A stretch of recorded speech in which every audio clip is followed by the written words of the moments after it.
Oh, Assalamu alaikum, dear students of 8th class. Hope you are fine and fit.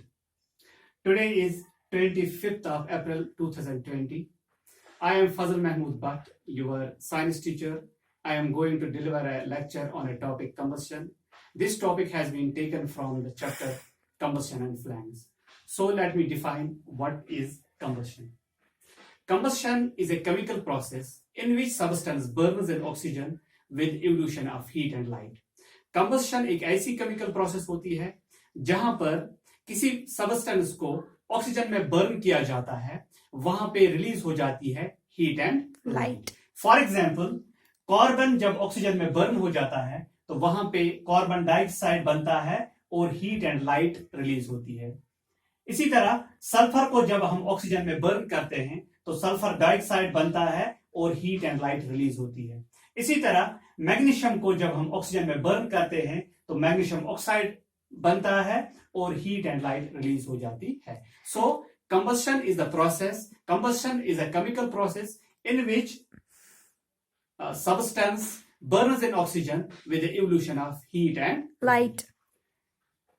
Now, what are the conditions that are necessary for combustion? कौन सी conditions है जो combustion के लिए necessary है? मैं आपको बताता चलूं कि combustion के होने के लिए कुछ conditions का होना जरूरी है. उनमें से पहली condition है presence of combustible substance. Combustible substance का मतलब क्या होता है? Combustible substance is that substance which catches fire. The substance which catches fire is called combustible substance. वो substance जो आग पकड़ लेती है उनको हम कहते हैं combustible substance. दुनिया में हर एक चीज combustible substance नहीं है. आप अगर आस पड़ोस में देखोगे, आप देखोगे लकड़ी है, ये कैच फायर करती है. गैस होता है, that catches fire. कोल होता है, that catches fire. पेट्रोल होता है, दैट कैच फायर. आपके पास आपके घर में जो एलपीजी गैस होता है, गैस का चूल्हा होता है, वो गैस जो एलपीजी लिक्विड पेट्रोलियम गैस वो कैच करता है फायर.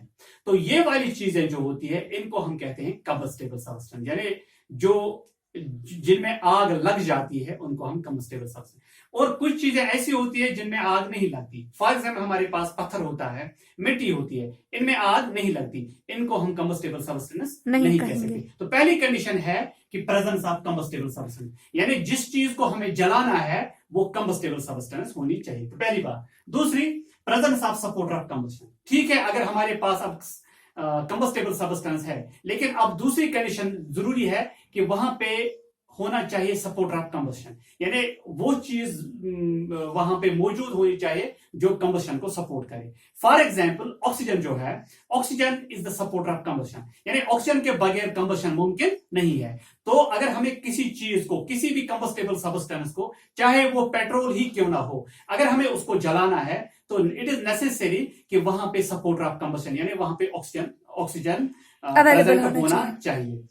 ऑक्सीजन के अलावा नाइट्रोजन एंड क्लोरीन ये भी एक्ट करते हैं as a supporter of combustion. In case जब हमें एंटीमोनी और मैग्नीशियम को बर्न करना हो तो वहां पर नाइट्रोजन और क्लोरीन को भी हम यूज कर सकते हैं as a supporter of combustion. लेकिन आम हालातों में the supporter of combustion is oxygen. अब तीसरा पॉइंट, यानी तीसरी कंडीशन जो है, that is attainment of ignition temperature. पहली बात कि इग्निशन टेम्परेचर क्या होता है. Ignition temperature is that temperature, that minimum or lowest temperature at which the combustible material catches fire. वो टेम्परेचर जिस पर ये जो है कंबस्टेबल सब्सटेंस कैच फायर करती है तो उसको हम कहते हैं इग्निशन टेम्परेचर. जिस सब्सटेंस का इग्निशन टेम्परेचर कम हो वो जल्दी कैच फायर करती है, और जिसका ज्यादा हो तो उसको फायर कैच करने में टाइम लगता है. फॉर एग्जाम्पल, अगर आपको पेट्रोल को जलाना है, आपने पेट्रोल पर स्पार्क मारी या तीली मारी, वो जल जाता है. इसी तरह अगर आपको एलपीजी गैस को जलाना है, उसको आप सिर्फ एक स्पार्क से जला सकते हो. उसके बरक्स अगर आपको लकड़ी जलाना हो, लकड़ी को आप स्पार्क से नहीं जला सकते या मामूली तीली से आप नहीं जला सकते. क्यों? क्योंकि उसका ignition temperature as compare to LPG gas या एज कंपेयर टू पेट्रोल से ज्यादा होता है. इसी तरह अगर आपको कोल को बर्न करना है, कोल को बर्न करने के लिए पहले आपको उसको बहुत टाइम के लिए हीट करना पड़ेगा. आपको उसको चूल्हे में डालना पड़ेगा या आपको उसको गैस पर रखना पड़ेगा.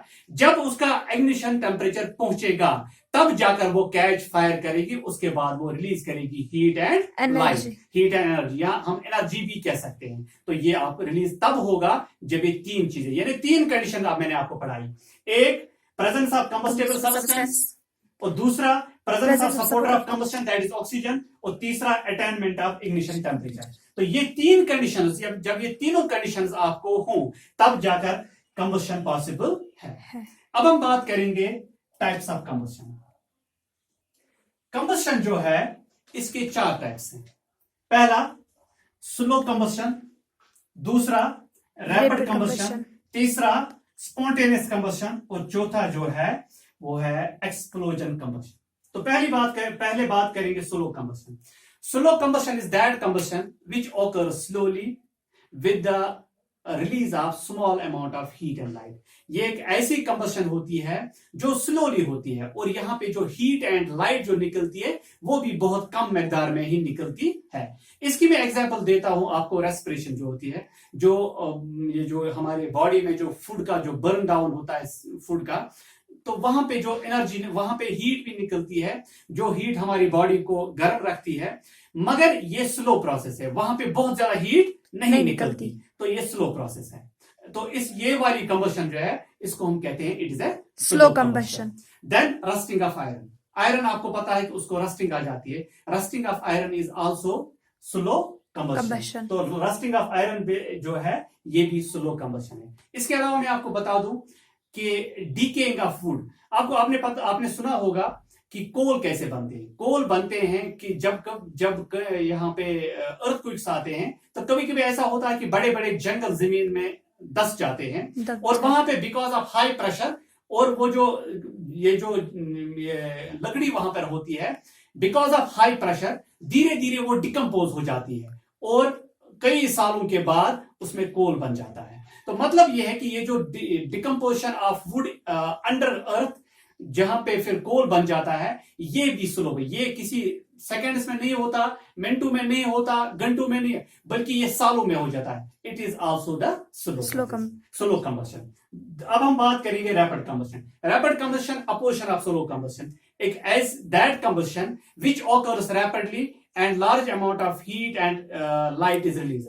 रैपिड कंबस्शन ऐसी कंबस्शन होती है जो बहुत जल्दी हो जाती है, ये स्लोली नहीं बल्कि बहुत तेज हो जाती है, और इससे क्या हो जाता है कि बहुत मिकदार में हीट निकलती है और लाइट निकलती है। इसके एग्जांपल जैसे आपने घर में जब आप चूल्हा जलाते हो, तो वहां पे जब आप गैस को जलाते हो तो वहां पे हीट भी निकलती है और लाइट भी निकलती है, और ये बहुत तेज निकलता है।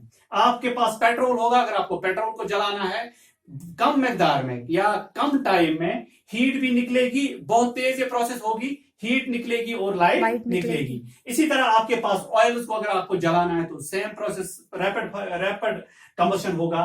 फास्फोरस जब जलेगा तो रैपिड कंबस्शन होगा, मैग्नीशियम जब जलेगा तो वहां पे भी रैपिड कंबस्शन होगा।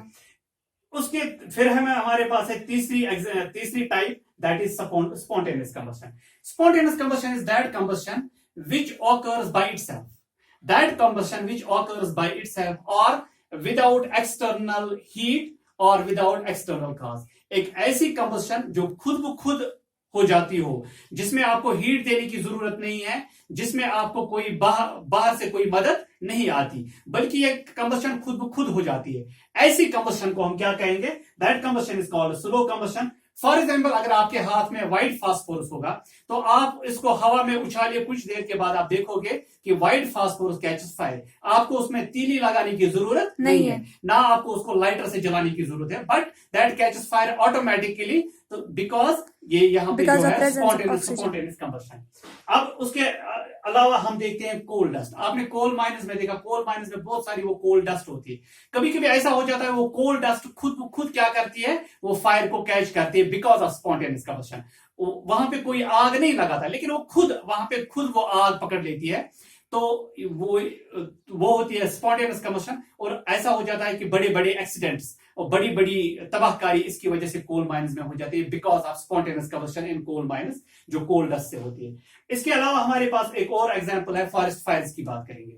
फॉरेस्ट फायर्स यूजुअली ऐसा होता है नेग्लिजेंस ऑफ ह्यूमन बीइंग्स। कभी कभी ह्यूमन बीइंग्स की गलती की वजह से फॉरेस्ट फायर्स होता है। लाइक कि एक इंसान जब कभी लोग जाते हैं ट्रिप पर तो वहां पर वो आग जलाते हैं, फिर उस आग को अनबर्न रखते हैं, तो उसकी वजह से कभी कभी ऐसा होता है फॉरेस्ट फायर होते हैं। लेकिन स्लो कंबस्शन से भी फॉरेस्ट फायर्स होते हैं। तो this was about slow combustion. उसके बाद हम बात करेंगे explosion combustion. Explosion combustion is that combustion which occurs with a high speed, releasing lot of amount of heat, energy, gases and high noise and very high noise। अब यहां पे क्या होता है, एक्सप्लोजन कंबस्शन वो कंबस्शन होता है जो वे बड़ी बड़ी तेज होती है, बड़ी हाई स्पीड से होता है, और वहां पे क्या हो जाता है, वहां पे बड़ी अमाउंट में गैसेस रिलीज हो जाती है, हीट बड़ी अमाउंट में हीट निकलती है, लाइट निकलती है, और वहां पे बड़ी आवाज हो जाती है, जिस आवाज को जिसे हम एक्सप्लोजन कहते हैं। मैं आपको एग्जांपल देता हूं। फॉर एग्जांपल हमारे पास जो है बर्स्टिंग ऑफ बॉम्ब्स, जब कहीं पे बॉम्ब गिरता है तो वो जब बॉम्ब फट जाता है, एक तो वहां पे एनर्जी निकलती है, हीट निकलती है, लाइट निकलती है, वहां पे बहुत सारे गैसेस रिलीज हो जाते हैं, और वहां पे क्या हो जाता है, वहां पे बहुत बड़ा नॉइज, बहुत बड़ा धमाका हम महसूस करते हैं। इसी तरह आपके पास क्रैकर्स होते हैं, जब आप किसी ईद पर या दिवाली पर ऐसा क्रैकर्स को बर्स्ट करते हो तो वहां पे भी धुआं निकलता है, गैसेस निकलते हैं, हीट निकलती है, लाइट निकलती है, और आवाज भी निकलती है। गन पाउडर एक और एग्जांपल है जहां पे एक्सप्लोजन कंबस्शन होता है। इसके अलावा आपके पास है डायनामाइट्स, जिन्हें हम बारूदी सुरंग्स कहते हैं, बारूदी सुरंग, डायनामाइट्स, माइन्स जिन्हें हम कहते हैं, और उससे हम बड़े बड़े पत्थरों को तोड़ते हैं। और यहाँ पर जो ये आर्मी में भी इसमें आर्मी में भी बारूदी सुरंग उनका एक खास हथियार है। तो जब उनको दुश्मन की गाड़ियों को उड़ाना होता है तो वो नीचे बारूदी सुरंग जमीन पर फिक्स करते हैं, वो फट जाती है और वो बड़ी से बड़ी मजबूत से मजबूत गाड़ियों को तबाह करते हैं। तो ये था अबाउट एक्सप्लोजन कंबस्शन। अब हम बात करते हैं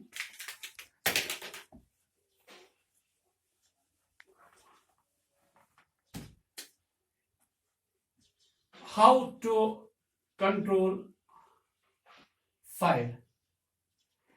हमें अगर कहीं पे आग लग जाती है, फिर हमें उसको कंट्रोल करना है, तो हमें कैसे आग को कंट्रोल करना है, हम कैसे कर सकते हैं। यहां पे मैं आपको आग को कैसे कंट्रोल करना है, इस पर आपको वही पहले देखना पड़ेगा कि आग के लिए किन चीजों का होना जरूरी है। मैं वही बात करूंगा, कंबस्टेबल सब्सटेंस,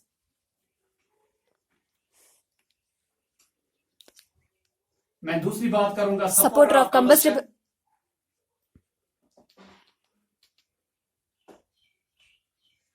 और तीसरी बात अटेनमेंट ऑफ इग्निशन टेम्परेचर।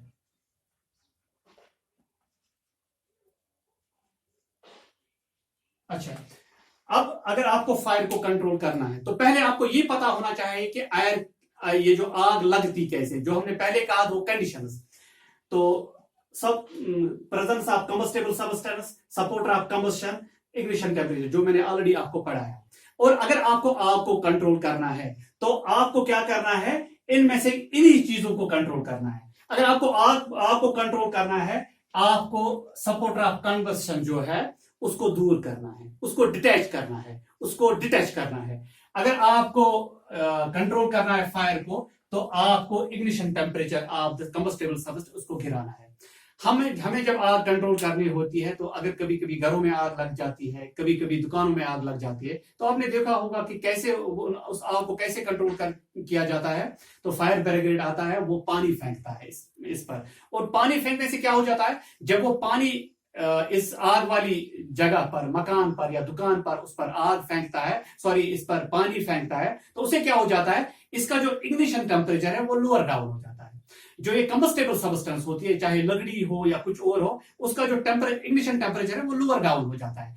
जब इग्निशन टेम्परेचर लोअर डाउन हो जाता है तो धीरे धीरे क्या होता है, आग जो होती है आग बुझ जाती है। तो पहले ये भी हम करते हैं। लेकिन कभी कभी ऐसा हो जाता है कि अगर कभी आग होगी, that is because of the electricity, या आग लग जाएगी इलेक्ट्रिक इक्विपमेंट को, उस टाइम हम पानी का इस्तेमाल नहीं करते। क्यों नहीं करते? क्योंकि पानी ये जो वाटर है that is a good conductor of electricity, और उसकी वजह से ये जो पानी फेंकने वाला हो सकता है उसको बड़ा शॉक लग सकता है, और वो उन शॉक की वजह से मर भी सकता है। तो हम क्या करेंगे, उस वक्त हम पानी नहीं डालेंगे, उस वक्त हम क्या करते हैं, हम उस पर कार्बन डाइऑक्साइड छिड़काव, जो कार्बन डाइऑक्साइड होता है, जो गैस है, उसका छिड़काव करेंगे। अभी मसला है कि कार्बन डाइऑक्साइड कहां पे अवेलेबल होता है। हम क्या करते हैं कि कार्बन डाइऑक्साइड को वेरी कंप्रेस करके उनको सिलेंडर में डाला जाता है, बिल्कुल वैसे ही जैसे आपके घर में गैस होता है, वहां पे जो लिक्विड पेट्रोलियम गैस होता है, उसको क्या करते हैं, उसको आप कंप्रेस करके उस सिलेंडर में डालते हो। इसी तरह हमारे पास अवेलेबल होते हैं कार्बन डाइऑक्साइड के सिलेंडर्स, जिनमें क्या हो जाता है, जिनमें ये गैसेस जो होते हैं, गैसेस को कंप्रेस किया जाता है सिलेंडर्स में, और ये सिलेंडर्स बिल्डिंग्स में रखी जाती है। हमारे जितने भी गवर्नमेंट बिल्डिंग्स हैं, अच्छी अच्छी बिल्डिंग्स हैं, उनमें कार्बन डाइऑक्साइड के सिलेंडर्स रखे होते हैं, और खुदा न खासा जब आग लग जाती है तो वहां पे कार्बन डाइऑक्साइड को रिलीज किया जाता है। अब जब कार्बन डाइऑक्साइड रिलीज हो जाता है, इसका वॉल्यूम बढ़ जाता है, उसकी वजह से वहां पे का जो टेम्परेचर है वो गिर जाता है, एक ये बात। और दूसरी बात है, कार्बन डाइऑक्साइड चूंकि it is heavier than oxygen, ये ऑक्सीजन से भारी है, तो जहां पे आग लगी हो, कार्बन डाइऑक्साइड वहां पे जाता है, ये नीचे बैठ जाता है, उससे क्या हो जाता है, सप्लाई ऑफ ऑक्सीजन, यानी ये एक ब्लैंकेट, जहां पे आग लगती है, आग के ऊपर ये एक ब्लैंकेट बनाती है, उसकी वजह से सप्लाई ऑफ ऑक्सीजन जो है वो रुक जाती है। तो इस तरह भी हम आग को हम मतलब फायर को हम कंट्रोल कर सकते हैं। तीसरी एक और है, और कभी कभी ये जो ऑयल वेल्स होते हैं वो आग पकड़ लेते हैं, तो वहां पे हम क्या करते हैं, हम वहां पर उनके ऊपर मिट्टी डालते हैं, उनके ऊपर हम सैंड डालते हैं। उससे क्या हो जाता है, जब उसके ऊपर मिट्टी आ गई, सैंड आ गई, तो सप्लाई ऑफ ऑक्सीजन जो होगा, वो सप्लाई ऑफ ऑक्सीजन कट जाती है, तो वो आग बुझ जाती है। तो हम हमारे पास तो ये जो थे, इससे हम फायर को कंट्रोल कर सकते हैं। हमारे पास फायर को कंट्रोल करने के लिए बहुत सारे फायर एक्सटिंग्विशर्स भी हैं, जैसे कि सोडा एसिड फायर एक्सटिंग्विशर, तो उससे भी हम जो है आग को कंट्रोल कर सकते हैं। तो आई होप कि ये मैंने कंप्लीट किया इस टॉपिक को। आई होप कि आपने मेरी बात जो है, इस टॉपिक को अच्छी तरह समझा होगा। तो फिर मुलाकात करेंगे, तब तक अल्लाह हाफिज, अस्सलाम वालेकुम।